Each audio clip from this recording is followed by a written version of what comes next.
Mesdames, Messieurs, bienvenue dans cette édition spéciale qui se passe dans un cadre très agréable ici au Niger, bien qu'il fasse actuellement l'hiver. Ici, un beau soleil et aussi nous sommes au cœur d'une Afrique qui réunit plusieurs talents.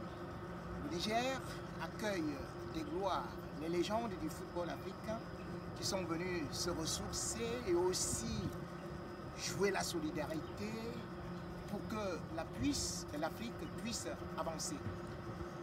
Occasion pour nous également de trouver des personnalités dont on ignore parfois l'origine, mais qui jouent le rôle de transversalité entre plusieurs pays. Oui, parce qu'on connaît les joueurs africains qui jouent pour des grandes nations, comme la France, comme l'Allemagne, ainsi de suite. Mais sait-on qu'il y a des Africains qui, parfois, au cœur même de ce continent, peuvent être originaires de tel pays et jouer pour tel autre pays.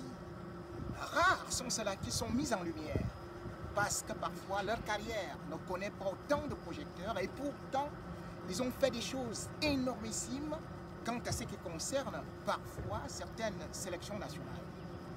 Le MENA du Niger, une équipe dont on ne parle pas assez, mais qui nous a quand même surpris de pouvoir sortir à peu près de l'obscurité ou de l'anonymat avec une Coupe d'Afrique des Nations en 2012, une qualification pour cette édition qui se faisait à Califourchon entre la Guinée équatoriale et le Gabon.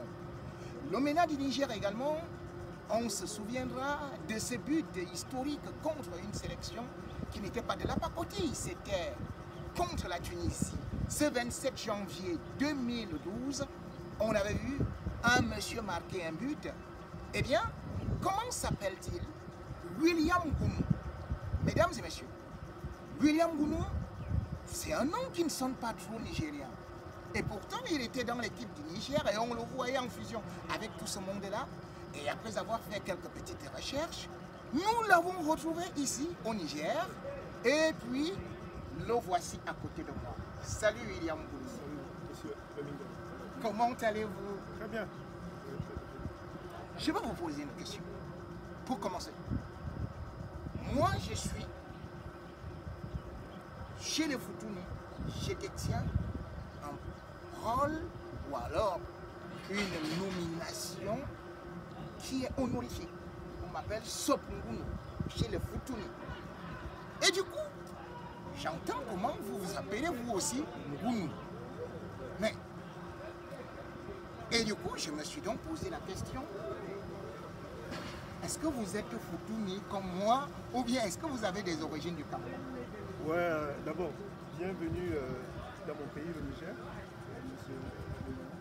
Oui. Et bien sûr, je suis originaire du Cameroun, et de la partie ouest du Cameroun. Donc, Bamileke d'origine. Donc, Bamileke, vous ouais, êtes Bamileke d'origine? qui est bien sûr venu, vient de l'ouest du Cameroun. Oui. Et, bien sûr, est né au Cameroun, à Douala, grandi au Niger. Et je peux dire entre le Niger et le Cameroun.